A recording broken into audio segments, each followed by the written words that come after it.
The following was shot in 360 panoramic. 360 cameras have two lenses to capture 360 degrees of enjoyment. You've been warned.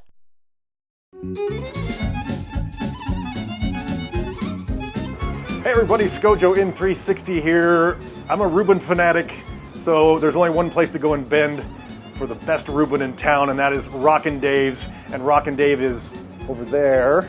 That's me. And Dave is going to walk us through how to make the ultimate Reuben.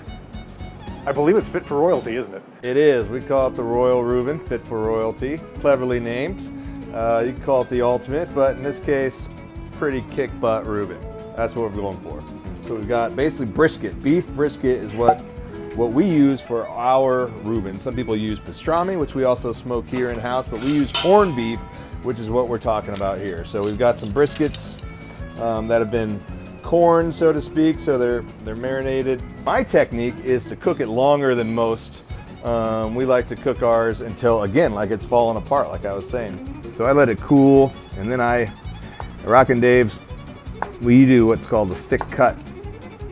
So that's the way I like it. I've had all kinds of different Reubens in my day, and I like a nice thick cut. Yeah, so by cooking this longer than most, it makes it really tender, but it also gives it more time in this very fragrant brine, which is made up of a homemade pickling spice, which I hope you guys can see in there, but this is my own little homemade contraption from a local metal worker that made me my own little basket to hold all the spices, which is juniper, allspice, clove, coriander, all the normal pickling spices. I kind of jazz mine up or make my own spice I add to it. You gotta make the meat awesome. You start with an awesome piece of meat, then we add, what are you gonna put it on? In this case, our own house-baked bread, our own homemade kind of Thousand Island kind of sauce, and some Swiss cheese and sauerkraut. From what I remember, the Rachel used to be a pastrami version.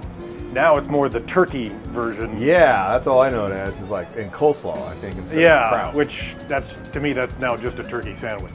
It's not really a Reuben. Yeah, a little different, a little different. So, let me show you what I'm gonna do here. I'll grab a little of this meat. You gotta grill your bread. Oh yeah, oh yeah. If it's toasted, then it's just a toasted sandwich to me. Yeah, you can't miss this stuff here. I'm kind of a firm believer of making an awesome sandwich and then price it how you need to, but make it awesome. Right. And what kind of rye is that? This for us is a light cornmeal rye. Okay. For me, homemade Thousand. Don't be shy on that. Oh, wow. And again, making your own sauces, you can always make it better than you can buy it.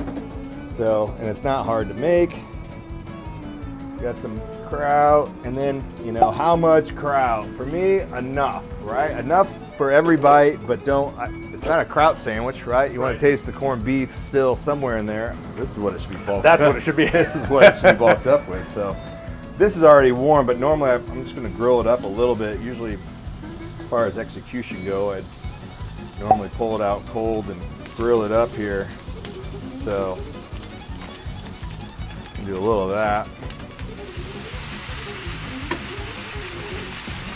Yeah, that kind of sums it up right there. That's the kind of sound you want to hear. So at Rockin Dave's, we make all the sauces, we make the breads, we make the pickles, we make the chips, kind of a place. So I believe doing all those steps ultimately yields a really awesome, kind of an awesome product. So that's looking pretty good. And this is from eyeballing it, that's about the right amount of meat we get on there. We're not shy here. Oh, look at that, 2 at one time, is that right? Oh yeah, you gotta be efficient around here. Right there, that's a professional. Do not try this at home. There you go. So there's our Reuben. Let me cut in half. These are kind of our homemade pickle. We do bagel chips here. So with the day-old bagels, we slice them, put some roasted garlic, oil, salt, pepper, dill for a kind of a side accompaniment, and then also the homemade pickles, which I like. We call them sweet and sassy. Nice. So we kind of make a little sweet but a little spice kind of idea. Boom, boom, boom. There we go. That's that says it. Nice, meaty, juicy, full of kraut, nice toasted bread. I don't know. I think that's how they should all be served. I think so. Right? And they also should be served with beer. Amen, brother. Amen. You said the B word. Which, ironically, what a shocker, you have a place that has beer here. It turns out I do like me some beer as well. Let's go have one. All right, let's do it.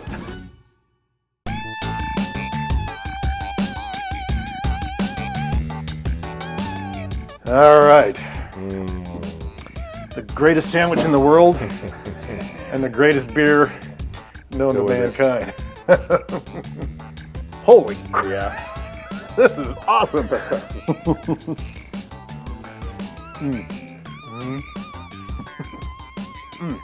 Man.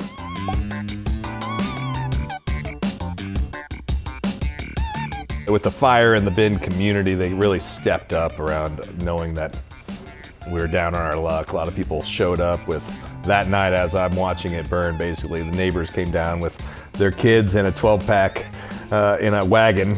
And they put their arm across, over me, like as we were watching it burn. We're like, it's okay, Deschutes Brewery stepped up, and they had a big. We were underinsured, and they provided staff and a room, and we had a big party to raise some more money for getting open and stuff. And anyway, the whole community really stepped up. And Now, the lounge is fairly new, where we're sitting now. yeah, this is less than 2.5 years old. I guess it'll be 3 years in May. We have these dinner with Dave things that are basically a 6-course dinner back here. It's comfortable, right? And it's able, as a chef, I'm able to create, appetizers, desserts, do these theme dinners, cut loose on dinner.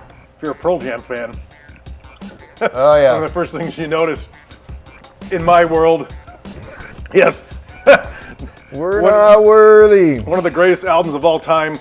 If you know Eddie Vedder, forward him this video and Yeah, tell him don't to need come over here. here. Come on in, Eddie. You're welcome here. Now that album, changed my life. Just changed A lot of everything. people, right? Yeah. I've been in Bend now for 6 years. When I first came here, somebody said, you got to try the RPM. And I didn't do it because I was a Deschutes fan. I tried all these other beers, and then I had an RPM. And it tied for the best IPA. The only other IPA I had was up in Anchorage, Alaska, that just, the lights turned on. And this is one of those beers that just turns those lights on. I love this brewery, honestly. I love most Bend breweries, honestly. Because if you lived here long enough, you know the owners.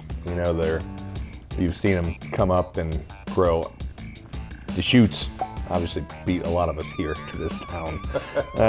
And they're fantastic. I think they do a great job giving back to this community. But yeah, if you live in Oregon, Boneyard has done a great job of kind of spreading their brand. Big thanks to our Boneyard friends, first of all, for making this wonderful beer. Thanks to you for helping us with the greatest. You can see that went pretty fast. Yeah, went all right. Went the way it was supposed to. I grew up in a Jewish neighborhood, so this is like home food for me. But yeah, that'll be it. We're gonna hopefully do a lot more stuff with Rockin Dave. I mean, he's got one of the best places in Bend. Next time you come to Bend, Eddie Vedder. Come in and check out Rockin Dave. Check out the Boneyard. Don't forget to hit subscribe on my channel. Should we cheers the camera while we're at it? Yeah. Everybody have a good one. Ching. We'll see you soon.